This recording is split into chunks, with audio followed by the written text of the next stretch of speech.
जय हिंद aspirants, welcome back to the channel. आज है 6th of April एंड आज है Hanuman Jayanti. So since a long time this idea had been in my mind. मेरे मन में विचार काफ़ी समय से था because I have been listening to Hanuman Chalisa from a very long time and I have been a hardcore defence aspirant myself, having guided many aspirants successfully towards the same. हालांकि मेरा अपना कभी फाइनल सिलेक्शन हो नहीं पाया। तो जब भी मैं हनुमान चालीसा को सुनता था उसकी कुछ लाइनें जो है वो मेरे मन में हमेशा रह जाती थी। इस पर आगे हम बात करेंगे और हनुमान जी कैसे एक मोटिवेशन हो सकते हैं एसएसबी एस्पिरेंट्स या डिफेंस एस्पिरेंट्स के लिए, इस पर आज हम चर्चा करेंगे। The video will be quite brief, so do give it a watch till the end and let's begin. Also you may not connect it with any particular religion as such, because जिस भी religion में अगर कुछ अच्छी बातें हैं तो वो हमें सीख लेनी चाहिए। So as I told you, today's Hanuman Jayanti we start by praying to Lord Hanuman. जैसे हम जानते हैं कि श्री राम के जीवन में जो घटनाएं हुई थी, स्पेशली वनवास के दौरान, उन घटनाओं का लॉजिकल एंड नहीं हो सकता था अगर हनुमान जैसे की हेल्प उन्हें नहीं मिलती। Now this particular candidate Shri Hanuman ji, I think in my personal opinion, if you put him through the present system of SSB, अगर हनुमान जी आज के डेट में आके एसएसबी सिस्टम में अपीयर होते हैं तो मुझे लगता है ये व्यक्ति डेफिनेटली रिकमेंड हो जाएंगे। और ऐसा क्यों है, चलिए आगे देखते हैं। And at the back of your mind please keep the story of Hanuman, कि वो कौन थे, उन्होंने श्री राम की कैसे मदद की, और हनुमान जी में कौन कौन सी क्वालिटीज थी, कौन कौन से उनके पर्सनल कैरेक्टर्स थे जो उन्होंने बड़े बड़े संकटों पे मात करते हुए उन्हें जो टास्क दिया गया था वो उन्होंने पूरा किया। जैसे एसएसबी में टास्क मिलते हैं, फौज में भी जाओगे तो वहां भी काम दिया जाएगा और वो पूरा कैसे करना है वो इनके जीवन से आप सीख सकते हो। सो ये आइडिया मेरे मन में काफी पहले से था और थैंक्स टू तुलसीदास जी, इतनी सुंदर जो हनुमान चालीसा उन्होंने लिखी है उसकी कुछ लाइनें मेरे मन में रह गई और आज हम इसी पर बात करेंगे।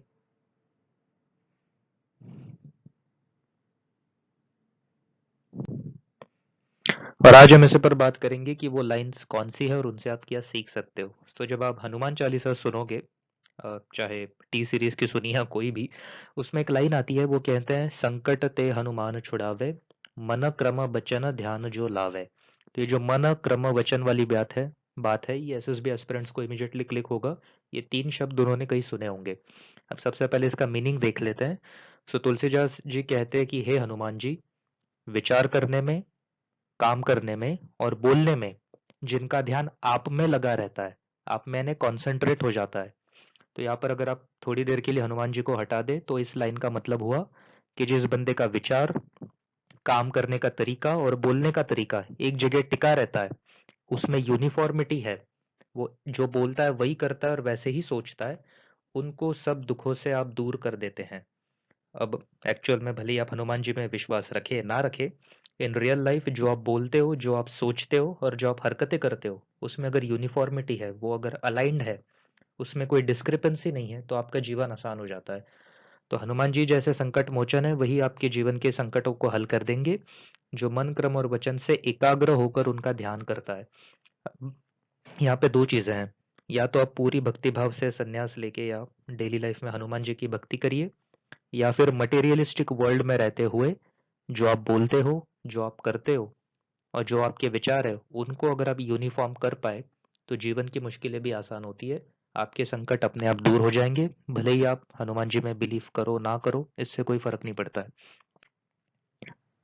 अब इसी लाइन का अगर डीप मीनिंग देखोगे तो तुलसीदास महाराज जी ने हमें कहा है कि हनुमान जी की भक्ति में यानी साधना में जो लीन हो जाता है, जैसे मैंने अभी पहले बताया, इंटरनली और एक्सटर्नली। इंटरनली अंतर्भक्ति, अंतर्भक्ति या तो भगवान की हो सकती है या अपने गोल के प्रति अगर आप डिवोटेड है, अंदर से सच में आपके अंदर वो आग है, आपको वो चाहिए गोल, आपको वो ऑब्जेक्टिव चाहिए, आपको फौजी बनना है, इतनी अंदर आपके अंदर फायर है, आपकी अंतर्भक्ति जागृत हो गई है, और एक्सटर्नल दुनिया में भी अगर आप उस हिसाब से काम कर रहे हो तो आपको डेफिनेटली रिकमेंडेशन मिलेगी, सिलेक्शन मिलेगी। कहने का अर्थ ये है कि बहुत से एसएसबी एस्पिरेंट्स फैंटेसी में होते हैं, अपने मन में उनकी अलग दुनिया चल रही होती है, बाहर अलग। ऐसे बच्चे कभी सिलेक्ट नहीं हो पाते। क्यों? क्योंकि उनके अंतर और बाहर की दुनिया में बहुत फर्क होता है। बहिर्भक्ति का अर्थ सिर्फ ये नहीं है कि आप किसी की पूजा करो। बहिर्भक्ति यानी बहिर यानी बाहर, तो बाहर आप जो हरकतें करते हो और अंदर जो आप हरकतें करते हो अपने मन में, अपने दिल में, वो बहुत इंपॉर्टेंट है। और अगर वो दोनों मैच नहीं होती एक दूसरे से तो आप जिंदगी में कभी सिलेक्ट नहीं हो पाओगे। अब देखते हैं कि कैसे डिफेंस फोर्सेस ने इसी प्रिंसिपल को अडॉप्ट किया है अपनी सिलेक्शन सिस्टम में। 15 ऑफिसर लाइक क्वालिटीज होती है, आप सभी जानते हैं। मैं आगे इमेज भी दिखाऊंगा कि वो कौन कौन सी क्वालिटीज है। And as the SSB aspirants know, ये मनस यानी माइंड, कर्म यानी एक्शन और वाचा यानी स्पीच, इन तीनों पे बेस्ड होती है। तो ये है आपकी 15 ऑफिसर लाइक क्वालिटीज। इसका स्क्रीनशॉट आप ले लेना, या फिर या जिससे मैंने जहाँ से इमेज ली है डिफेंस गुरु, इसकी साइट से आप इसका डिटेल निकाल लेना। अब आप देखोगे ऑफिसर लाइक क्वालिटी में क्या देखा जाता है। एक एसएसबी कैंडिडेट का सबसे पहले तो दिमाग चेक करते हैं कि माइंड ठीक है या नहीं, दिल ठीक है या नहीं। फैक्टर 3 में आती है हिम्मत, आपकी फिजिकल बिहेवियर से आपकी हिम्मत पता लग जाती है। और फैक्टर 4 में आता है आपका फिजिकल स्टेमिना वगैरह, जो ओवरऑल पर्सनैलिटी बता देता है कि बंदे की पर्सनैलिटी कैसी है।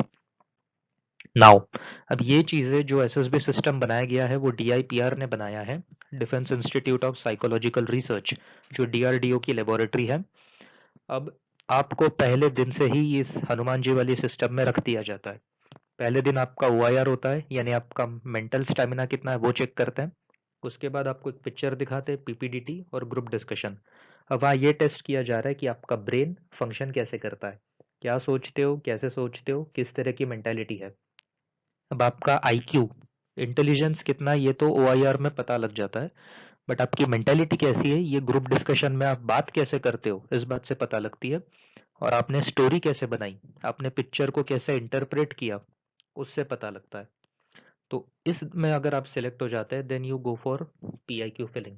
कैंडिडेट्स को पता होगा कि पहले दिन की शाम या दूसरे दिन की सुबह पीआईक्यू, पर्सनल इंफॉर्मेशन क्वेश्चन आपसे फिलअप किया जाता है, जिसमें बेसिकली आपसे डिटेल्स मांगते हैं कि हाँ भाई बताओ, आज तक लाइफ में क्या क्या किया, कहाँ से किया। दैट इज योर कर्म। तो आपका मनस देख लिया उन्होंने बेसिक लेवल पे सुबह। अभी दोपहर या शाम में आपका कर्म टेस्ट किया जाता है पीआईक्यू से कि इसने किया क्या है। और ये जो वाचा का कंपोनेंट है ये भी वो पीपीडीटी में देखते हैं। जब आपको ग्रुप डिस्कशन कराते हैं, जो पीछे बैठा ऑफिसर है वो देख रहा होता है कि आपके पॉइंट्स में दम है या नहीं, और आप किस तरह से, आपकी बॉडी लैंग्वेज है, आपका आई कांटेक्ट कैसा है, और आप किस लहजे में बात करते हो, किस टोन में बात करते हो। ये भी बहुत इंपॉर्टेंट होता है पहले दिन। पहले दिन मन क्रम वचन, मन क्रम वचन आपका एक लाइन में है या नहीं, ये उन्होंने देख लिया। जिसका उन्हें लगता है कि हाँ पोटेंशियल है, उसको आगे भेजते हैं दूसरे दिन। अब दूसरे दिन सुबह सुबह आपको अच्छा खासा नाश्ता करा दिया जाता है ताकि आपका पेट भर जाए और आपका माइंड एक्टिव हो जाए। Now they will send you for psychology testing. अब वो साइकोलॉजी टेस्ट कौन कौन सी होती है ये मैंने पहले वीडियो में बताया था, और भी बहुत से यूट्यूब चैनल्स पे आपको ऐसी वीडियोस मिल जाएगी जिसमें टेस्ट के बारे में डिटेल में बताया है। तो यहाँ पे क्योंकि ये हनुमान चालीसा का हमने कॉन्टेक्स्ट रखा है, तो उस कॉन्टेक्स्ट में साइकोलॉजी टेस्ट जो एसएसबी में है वो आपकी मनस को टेस्ट करती है। फिर आता है आपका इंटरव्यू, जिसमें मनस और वाचा दोनों को टेस्ट किया जाता है। This picture is not an actual representation. जब मेरा इंटरव्यू हुआ था, हम सामने अकेले बैठते हैं और सामने एक ही ऑफिसर होता है। कभी कभी दो हो सकते हैं बट ये तीसरा बंदा नहीं होगा। अभी आपकी बॉडी लैंग्वेज, आपके बात करने का तरीका, बेसिकली आपकी जिंदगी की पूरी कुंडली ये बंदा आपका देख लेता है। तो आप यहाँ पे आपका मनस टेस्ट हो रहा है, यानी माइंडसेट, और आपकी वाचा कि आप बोल क्या रहे हो। Then comes the next thing. कभी कभी डे 3 या डे 4 में आपको ग्राउंड में भेजा जाएगा और दिन भर आपकी जो है ग्रुप एक्टिविटीज चलती है। तो आप अपने ग्रुप्स को किस तरह से निर्देश देते हैं, किस लहजे में उन्हें ऑर्डर देते हैं, वो वाचा की टेस्टिंग होती है। और आपके कर्म की टेस्टिंग होती है कि भाई ये बंदा ग्राउंड में परफॉर्म करने लायक है भी कि नहीं। तो इसकी टेस्टिंग आपकी ग्रुप ऑब्स्टिकल में हो जाती है। Now, now comes the day of judgement which is the conference day. अब यहाँ पे इसी तरह से एग्जैक्टली सारे ऑफिसर्स बैठे होते हैं, और ये जो बंदा बीच में बैठा है he might be the chief, इनके एग्जैक्ट ऑपोजिट आपको बिठाया जाता है। तो लगभग 15-20 ऑफिसर्स होंगे और उनके सामने आपका जजमेंट वही के वही होता है कि पिछले 3 दिनों में जो इसका टेस्ट लिया, मनस वाचा कर्म, वो बैलेंस में दिखता है कि नहीं। अगर वो बैलेंस्ड है तो आप सिलेक्ट होने का आपको चांस होता है ऑब्वियसली। उसके बाद मेडिकल भी है। लेकिन अगर उन 3 चीज़ों में बैलेंस नहीं है, यानी आपके साइकोलॉजी ऑफिसर, आपके इंटरव्यूइंग ऑफिसर और आपके ग्रुप टेस्टिंग ऑफिसर में से 2 लोगों ने हाँ कहा, एक ने ना कहा, आप सिलेक्ट हो सकते हो। तीनों ने मना कर दिया तो ऑब्वियसली आप बाहर हो। अगर एक बंदा यस कहता है, दो बंदे नो कहते हैं, तो भी आप बाहर होते हो। So either you should have two recommendations, like from two people it should be yes, otherwise from all three. All three बहुत कम केसेस में आता है, but those are definite cases.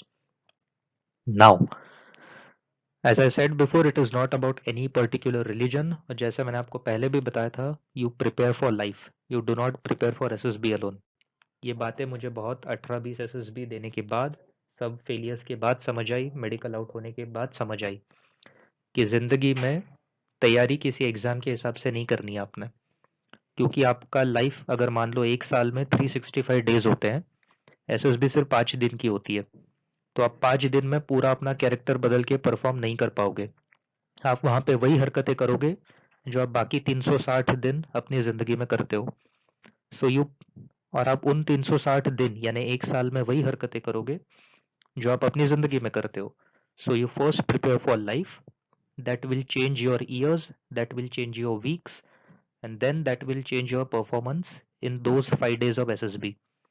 सिर्फ 5 दिन के लिए कहीं से वीडियो देख के मोटिवेशन लेके जाओगे तो आपकी पर्सनैलिटी वहां बाहर आ ही जाएगी। और ये इतना साइंटिफिक प्रोसेस है, चाहे हनुमान चालीसा को देख लीजिए या DIPR के प्रोसेस को, इसमें आपकी असली हैसियत बाहर आ ही जाती है। Now while preparing for SSB, while preparing for physical, written exam and all those things, एक चीज़ आपने ध्यान रखनी है कि you should do meditation and yoga almost daily. अगर योगा भले ही नहीं करते हो तो थोड़ा सा मेडिटेशन किया करिए। सिंपल, अगर आप ओमकार का भी जाप करते हैं 12 मिनट या 21 minutes, it's more than sufficient. With in 3 months 6 months आपको चेंजेस आने लगेंगे अपने अंदर। आर्ट ऑफ लिविंग जाते हो, ईशा फाउंडेशन फॉलो करते हो, ब्रह्म कुमारीज में जाते हो, या ओशो की आपकी फॉलोइंग है, you can do anything. Even in Islam and Christianity, even in Buddhism, there are meditation practices. अगर आपको नहीं पता है उनके बारे में तो you can contact me. Video के डिस्क्रिप्शन में डिटेल्स है, we will guide you through them. Irrespective of any religion, please do meditation, because meditation आपके मन और वाचा को बैलेंस करता है। और एक बार आपकी जबान और मन शांत है तो ऑब्वियसली आपके एक्शंस में उसका फर्क दिखेगा, and that will make you a complete human being. अब अगर किसी को लगता है कि वो बहुत ज़्यादा हाइपर एक्टिव है, उनका दिमाग एक जगह बैठता नहीं है, बहुत अशांति रहती है, तो मंत्र उच्चारण जो होते हैं, हनुमान चालीसा पढ़ लो, या आपके रिलीजन में जो भी कुछ रिलीजियस बातें होगी, फ्रेजेस होंगे जिनके उच्चारण से आपको शांति मिलती है, आप उनको ट्राई करिए। That will definitely calm down your mind. I personally have benefited from Hanuman Chalisa lot, कि अगर आप डेली एक दो बार हनुमान चालीसा का जाप करें तो मन की जो चंचलता है वो शांत होती है। ऑल्सो, जैसे मैंने सबसे पहले आपको कहा था कि हनुमान जी के कैरेक्टर्स क्या क्या है। Now this person is a go getter, he gets things done. एक बार श्री राम ने इनको टास्क दे दिया तो वो पूरा करके वो वापस नहीं आए, ऐसे हो ही नहीं सकता था। और टास्क हमेशा सक्सेसफुली पूरा होता था, चाहे सीता जी को ढूंढना हो, चाहे जंग में किसी की पराजय करनी हो, या चाहे हनुमान जी वो जड़ी बूटी लाने गए थे हिमालय से, वो हो गया। तो एक फौजी का भी कैरेक्टर हनुमान जी की तरह होना चाहिए कि मन क्रम वचन एक साथ एक लाइन में होना चाहिए। क्या बोलते हो, क्या करते हो, क्या सोचते हो, there has to be some logical sense in that. दूसरा, you have to be a go getter, get things done. And third, in spite of all the achievements, भले ही परमवीर या महावीर चक्र मिल जाए, अपने पैर जमीन पर रखना है। हनुमान जी तो पूरी लंका में आग लगा के आए थे, it was a big achievement उस समय के हिसाब से, कि पूरे दुश्मन के टेरिटरी में आपने आग लगा दी। लेकिन आने के बाद उन्होंने घमंड नहीं किया, उन्होंने काफी ह्यूमिलिटी से अपने राजा को, यानी कि अपने सुप्रीम कमांडर श्री राम के सामने बता दिया कि मैंने क्या क्या किया है। तो वो जो एक हम्बलनेस है, वो जो एक कैरेक्टर की शालीनता है, वो आप में होनी चाहिए। And that is what Hanuman ji teaches us. As I told you about officer like qualities, वो आप बाद में जाके सर्च कर सकते हो। एंड जैसे कि तुलसीदास जी ने इसमें लिखा है, संकट ते हनुमान छुड़ावे, we go back to the same thing, कि संकट में भले ही हनुमान जी ना बचाए, आपके अपने कर्म आपको बचाएंगे, अगर आपका मन, क्रम और वचन ध्यान में है। एक्चुअल में ये चीज़ें मिलिट्री में कैसे काम आती है, इसके लिए मेजर विवेक जेकब 9 पैरा SF से रिटायर्ड है, उनका काफ़ी फेमस एक वीडियो है यूट्यूब पे, जाके देखिएगा। जिसमें वो कहते हैं कि उन्होंने पहले दिन से AK-47 अपने साथ रखी थी ताकि उन्हें आदत लग जाए, उनके दिमाग को पता हो कि बंदूक कहाँ रखी है, उनके हाथ को पता हो कि बंदूक कहाँ पे है, और जब वो एक्शन करे तो वो जिस दिशा में फायर करेंगे गोली निकलेगी और बंदा मरेगा, टेररिस्ट मारा जाएगा। ये कब आता है? जब आपका एक्शन, आपकी थॉट और आपकी स्पीच एक साथ होती है। क्योंकि अगर आपने सोचने में टाइम वेस्ट किया तो उतने टाइम में दुश्मन आपको मार देगा। तो विवेक जेकब की वीडियोस देखिए, आपको ये बातें सारी क्लियर हो जाएंगी।